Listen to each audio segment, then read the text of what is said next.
Hello, magandang gabi sa inyong lahat. Wait nga, shoutout nga tayo, men. Baka, at least kahit pa paano, medyo maibalik ko naman sa inyo yung pagsuporta nyo sa akin. Nax. Hello. So,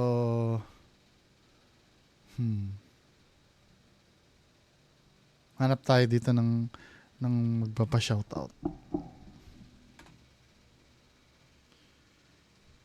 Shoutout Ma'am Eva Santos.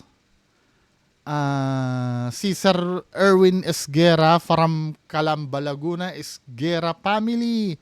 Hello. Sir Jamir.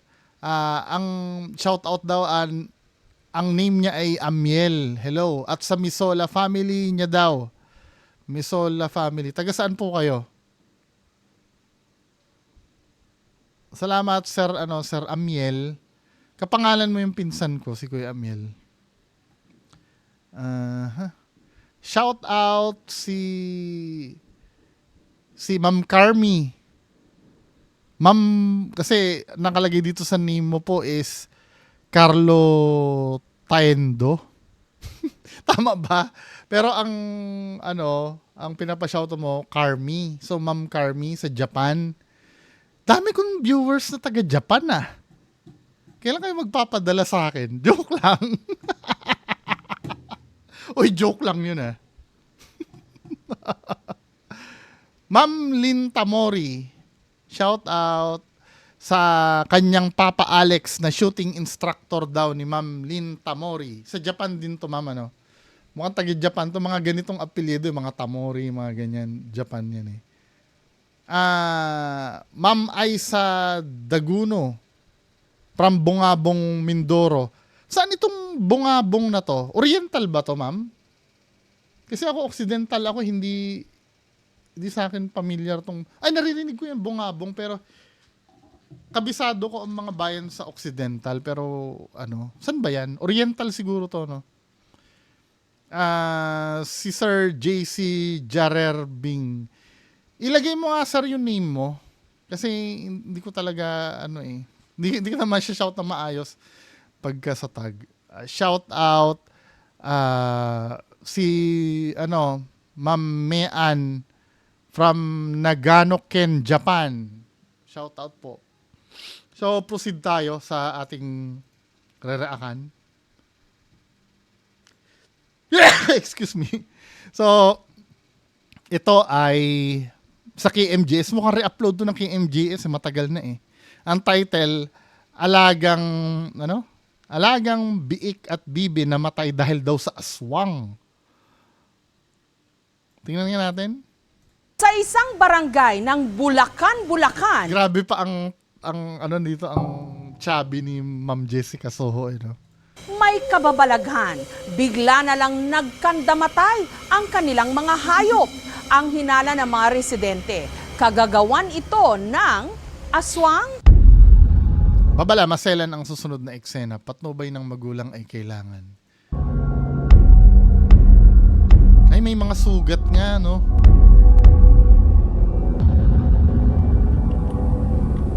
Halata mong luma na no? Alam mo kung bakit?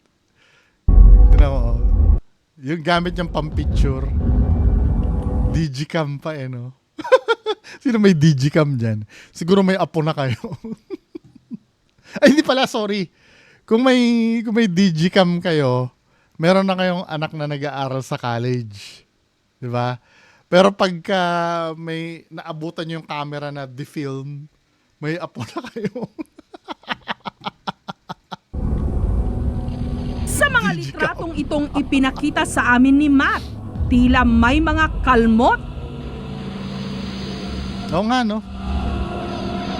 kagat at sugat ang katawan ng Pero feeling ko, kukontra na naman ako, Siyempre, nasa channel ko kayo eh. Kung ano yung sasabihin ko dito, yun yung maririnig nyo. Sa akin, kung ako, let's say aswang, ang goal kasi ng aswang kumain, di ba?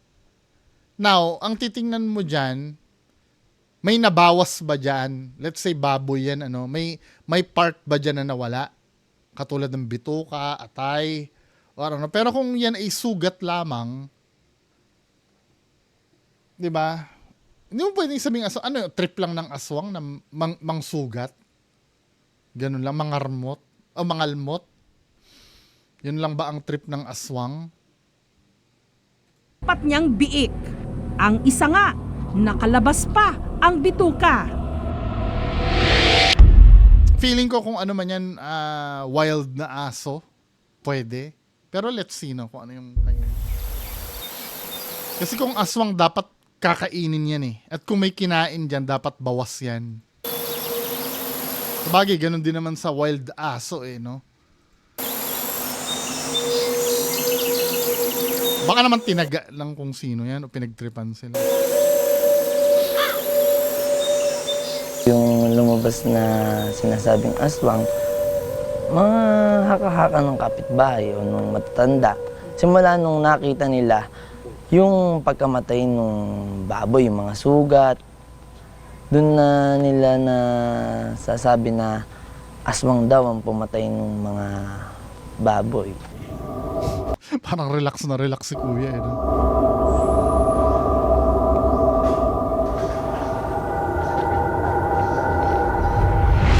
Nito lamang nakaraang Setyembre, mahigit 30 bibi naman ng magsasakang si Kaigno. Natagpuan niyang nakasalansan, walang dugo at wala na ring buhay. Vampira?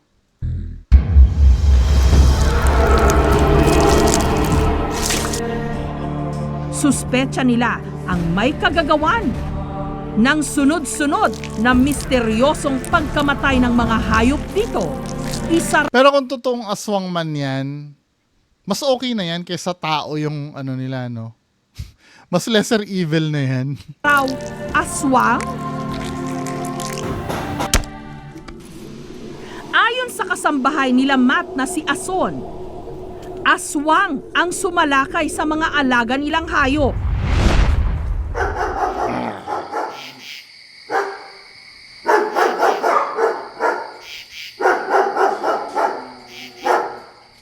Mga hating gabi, nagising ako kasi nga may inaaway na naman yung mga aso, tumatakbo hanggang dyan na ang takbo.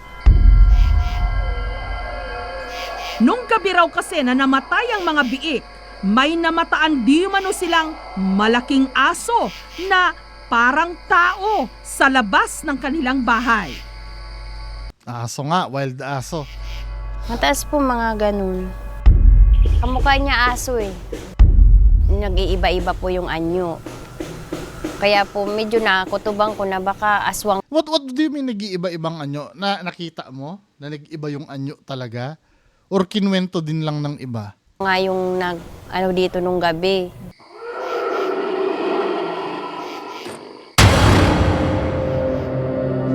Hindi aso, mukhang leon yun eh. Ganito rin daw halos ang nakita ng 55 anyos na si Ka Junior sa labas ng kanilang bahay.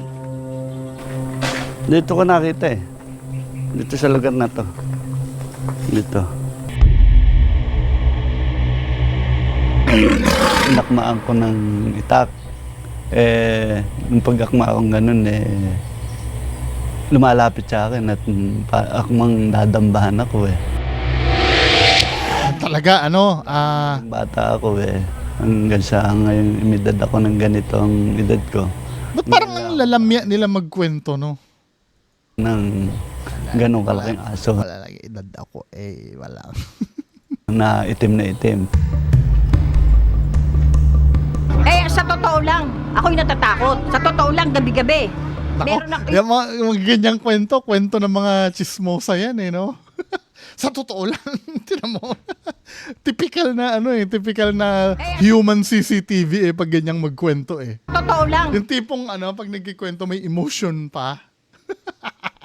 ako'y natatakot. Sa totoo lang, gabi-gabi. Meron na yung lahat ng kutsilyo namin. Na-imagine ko, mga kamukha ni nanay, nagtitipon-tipon sila, ganyan sila magkwentuhan eh, no? Daladalok sa loob ng bahay namin. Kasi hindi ka siguro eh. Noong una, hindi ko siya masyadong binibigyan pansin kasi aswang eh. Parang sabi ko parang hindi naman totoo. Pero kasi parang sa kwento nga nila na Parang kwento pa rin. totoo, parang may naniniwala naman eh. Parang gusto ko na rin maniwala dahil sabi Diba? Bandwagon effect. Yan yung tinatawag na bandwagon effect. Yung para bang pagka kung ano yung in dun sa iba, kailangan maki-in ka na rin. Nagawa na namin yung strategy na yan eh. Pag 3-day sale, pagka gusto namin ng malaking benta, ang gagawin namin, mag-hire kami ng merchandiser or magtatawag kami ng merchandiser sa ibang store. Dahil 3-day sale, let's say, nasa SM Sangandaan ako, no? Ako yung manager doon. Makikiusap ako sa manager ng ibang branch na magtawag ng mga tao. Ganito nagwo-work ang bandwagon effect. Yung mga dicer na hihiramin ko sa ibang store, pag susuotin ko na civilian, then sa start ng pag-open ng store, papipilahin ko lahat 'yan sa labas. To make it appear na may interesting dun sa loob ng store namin. Effective 'yan. Maniwala ka sa akin, effective 'yan. Dahil may pumila doon, nakikita namin nadadagdagan yung tao. Kahit ang mga hiniram lang namin tao mga 10 or 15, umaabot yan ng 50 na pila. Kasi yung tinatawag na bandwagon effect parang naku-curious din yung tao na ano yung pinipilahan dito. Ganyan din yung sa Jayco, di ba? Ngayon, wala na ako nakikitang masyadong pila sa Jayco Pero yung mga unang ng Jayco, ang daming pila Kay Diwata din, di ba? Ganyan din. Dati. Yan ang tinatawag na bandwagon effect. asong malaki. Ako pinaniniwala kasi kung minsan po sa amin meron din pong kumakaluskos tapos kaya nagsasarado Hahaluan mo pa ng masisterya. po kami sa amin bahay. Mga kumakaluskos na naririnig na rin.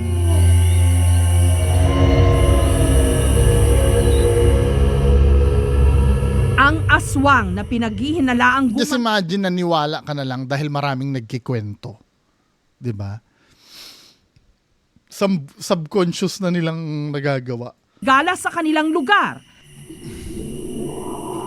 Nakita di umano ni Rosemary sa may bandang puno ng akasya. Sumabat po ako nun. Tapos nakita ko po talaga sila dito. Sabi ko po dadaan lang po ako. Sabi daw po ako dumat. Di naman daw po ako nila kilala. Ang mas nakatitindig pa raw ng balahibo. Walang mukha ang di Ayos, manoy nakita Pero niya naka-t-shirt. dalawang aswang. Mahaba rin daw ang buhok ng mga ito at matutulis ang kuko. Parang sasaktan na lang din nila ako. Parang may ginawa ako sa kanilang mali. Hanggang ngayon, takot na takot pa rin si Rosemary Pero sa ang tanong, naturang puno. Granting aswang yun, Bakit hindi siya nilapa nun?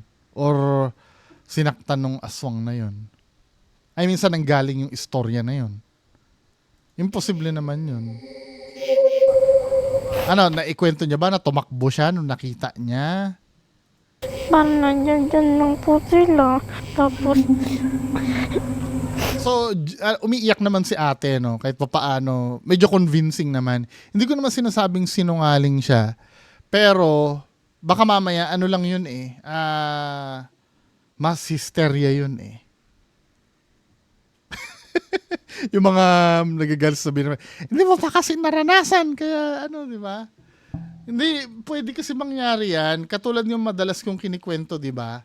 May radio station kasi sa Amerika nun, yung War of the Worlds. Ganyan din Naririnig kasi sa radyo na, hindi kasi aware yung mga tao na radio drama yung pinapakinggan nila. Now, nung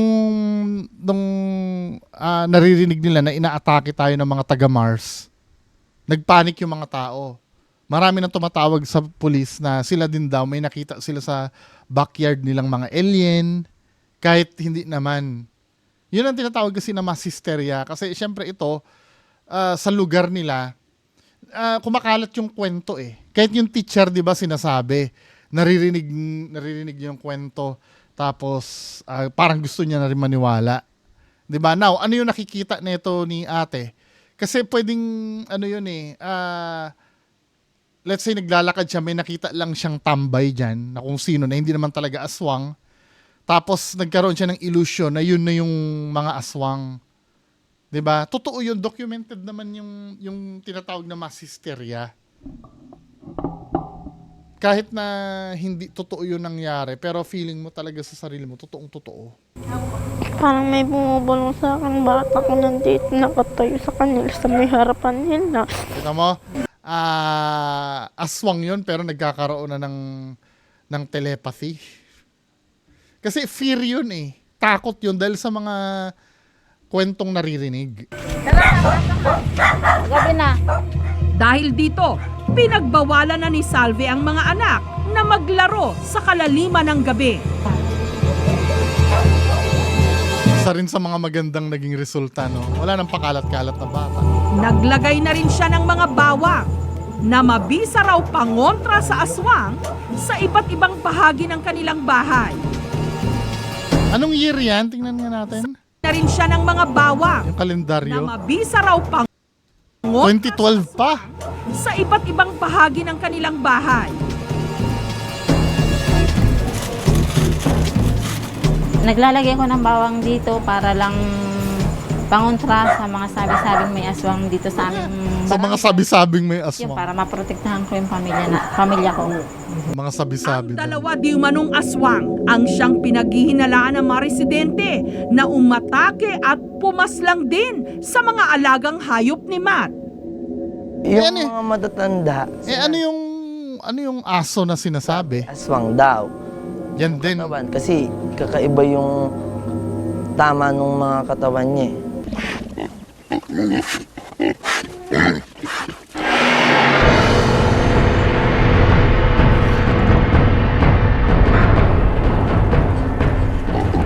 Sa amin naman, kung makikita ko na talagang kakaibang nilalang yung gumagawa nun sa mga hayop, maniniwala na ako na aswang nga.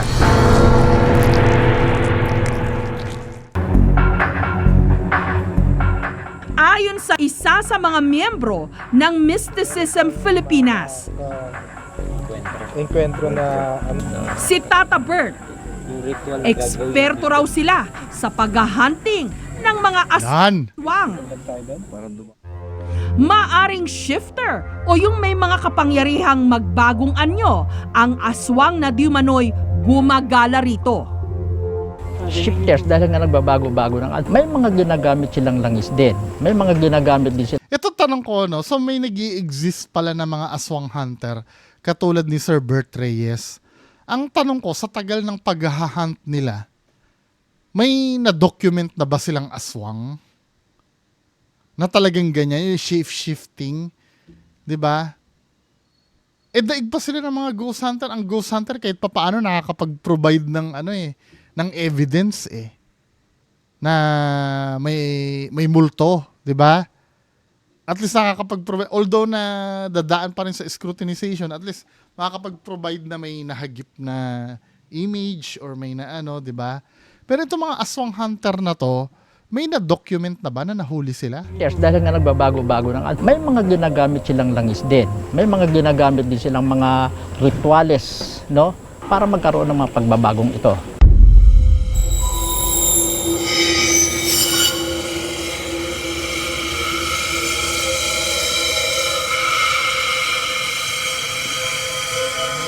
Mapatunayan kung may aswang nga rito. Nitong hating gabi ng Huwebes, naglibot-libot ang grupo ni Tata Bert para mag-obserba. Yan. Una nilang pinuntahan ang lugar kung saan namatay ang mga biik ni Matt. Pero ito nga, itong baboy, dalawa lang, tig-isa rito. May nararamdaman ako na ibang klase ng energy rito na malakas, no? Pero kung i-identify mo na aswang, hindi. Pero isang klaseng malakas na energy na may kinalaman sa pagkapatay ng mga hayop. Pero sa may bandang pasukan, Nararamdaman ko energy ng isang galit Enerhiya ng isang galit. Pwedeng tao. Pwedeng tao. Well, to be fair, at least hindi aswang tinuro. Pero hindi aswang. sadya, sa galit niya. So Ganun medyo may pagka-psychic ito si kuya, ganon. ang ginagawa. naman akong ginawa ng masama sa isang tao. Siguro baka Pwedeng inggit. Yan, pwedeng inggit. Nakatulong sa akin yung nakigaan sa akin yung Paliwanag na yun. Mukhang good stuff ang inano ni kuya. yung paliwanag nila. Pero yung bagong bagong palaisipan na naman dahil Hindi akalain. wala na yung nabaralo yung aswang. Sabagay, just imagine, dahil lang sa sinabi ng isang psychic ba yan, na kahit walang proof, talagang pinanghawakan niya na agad. Kapwa ko na pala yung magawa. Ayon naman sa PETA o ang People for the Ethical Treatment of Animals, kung tao man ang umatake sa mga hayop, kailangan daw ipasuri ang mga ito. Actually, it's difficult to say po who hurt these animals, but based on yung photos saka yung videos that we've seen, parang yung tao that did it, if it's a person, could be mentally unstable. Totoo yun.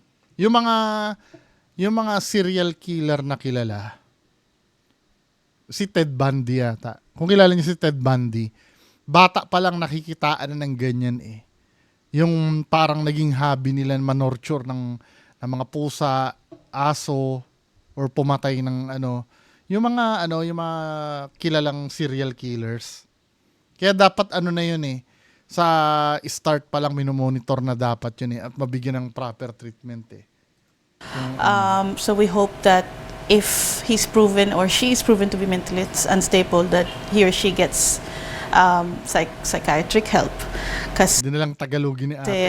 it's proven that yung killers, when they are older, meron silang history ng when they're bata, they hurt animals din. So this Diba? is considered to be very serious. Kahit yung panoorin yung Halloween movie na directed by Rob Zombie, si Michael Myers, may doon eh, may scene doon na bata pa lang siya, ganyan yung gawain niya sa mga hayop eh. Problem. Sa lugar kung saan nakita ni Ka Junior ang pinaghihinala ang aswang, wala raw silang napansing kakaiba. Merong malaking rin sa aking pintunan. Doble pala yung butas. Pumasok ko doon. Ba't gano'n magsalita yung mga taga dyan, parang nakahay sila?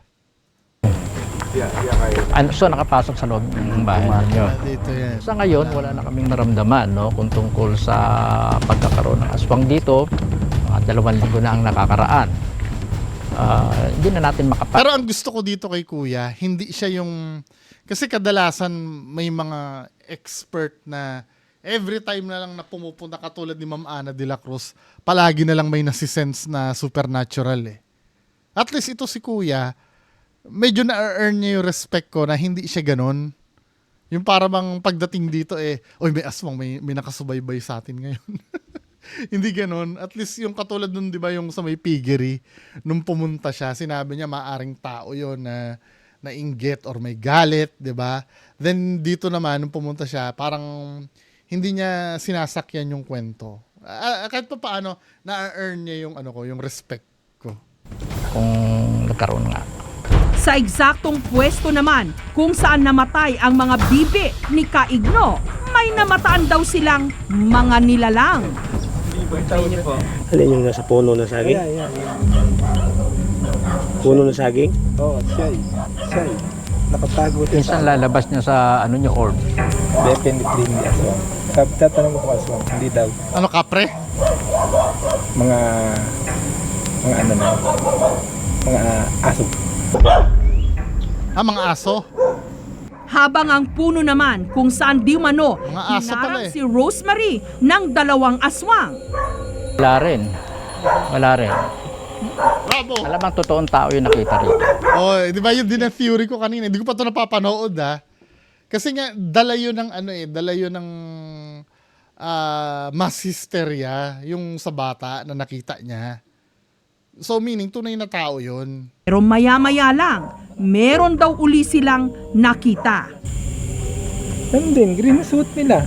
Duwende naman, duwende. Isang miyembro sila eh. Mas malawak at mas malalim, mas ekstensibo ang paniniwala tungkol sa mga aswang sa kanayunan dahil mas malalim pa rin yung paniniwala nila sa animismo o yung kaugnayan nga nung buhay natin sa kalikasan. At dahil malalim yung paniniwalang ito, inuugnay nila ang mga paniniwala sa aswang.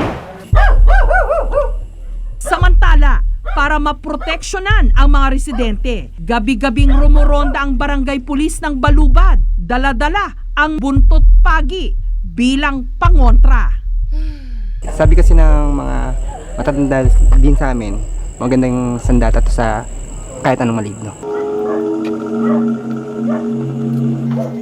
Sa pagroronda po ng aking mga barangay tanod, pwede naman po nilang tawagan ako, kapitana, nakita po namin dito. Wala po silang nakikita, kaya hindi ko po mapapatotohanan na may aswang po dito sa aming barangay. Very good.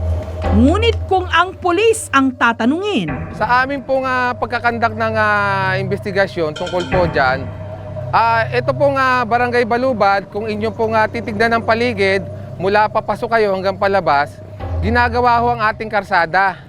Ngayon ho, nagtayo ho ang mga construction worker ng parang kanilang pasamantalang tutuluyan para po sa kanilang ginagawang karsada. Meron po silang alagang aso na naiwan ng ilang araw. Na ngayon po, dahil po ang aso pong ito ay gutom. Wild dog nga. Ito po ang... tama na naman ang theory ko. Sa ating investigasyon, lumalabas na ito po ang naninila ng mga hayop. ang taong ito ang siya raw kumalinga sa pinaghihinalaang aso. Ay, mabait naman yung akin, hindi naman ani. Gutom lang talaga, ano? Salbahan, mabait. Saan niyo po nakuha? Kaya yung galing ako sa tumalon. Kami na tumira, hindi naman dito. Nung una, pinagbibintangan yan. Ito naman, di ba? Babi doon. Tinignan yan. Tingnan ko may dugo ang katawan, wala naman. It appears na talagang may mga bite marks doon sa baboy na pinatay, indicating na parang pinatay siya ng most probably ng isang hayop o isang aso. Wala naman doon sa biik na pinatay, no? Wala naman silang nakitang paw prints, no? Na masasabi talaga na indicative na, aso nga yung gumawa. May konting inconsistencies eh. Kumbaga, kung nagugutom yung aso, ba't di niya kinain yung biik? Naman, ano? Hindi, mukhang mas plausible yung sinabi na tao yung pinatay niya. Kinagat lang niya, tapos pinatay lang niya, no? Tapos nakalipat pa siya sa isang kulungan. So medyo parang hindi naman typical na gawain ng isang nagugutom na aso yun. Baka may taong namimerwisyo lang. Same sila ng theory naman. Samantala, sa ganitong mga panahon na walang kasiguruhan kung sino nga ba ang nasa likod ng di manoy mga CCTV lagay. Mahalagang maging mapanuri para hindi tayo mabuhay sa katatakutan. True. 'Di ba?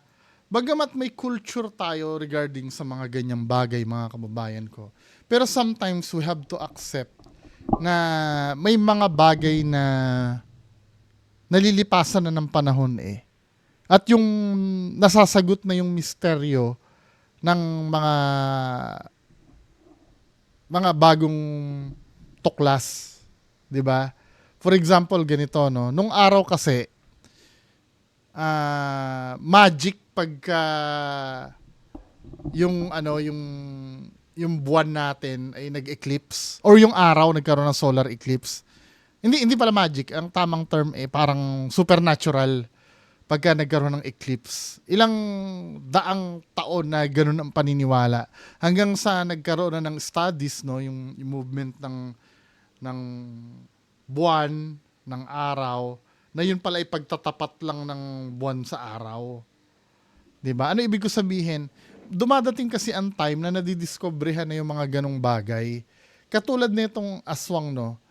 Kasi supposed to be, kung totoo yung mga yan, dapat ano na sila mas ano na sila ngayon mas open na sila ngayon. Ano ba ibig ko sabihin? Dapat mas madali na sila matuklasan sa technology meron tayo ngayon. 'Di ba? Bakit walang documentation na ganon ang nangyari? or walang documentation na nag-i-exist ang aswang.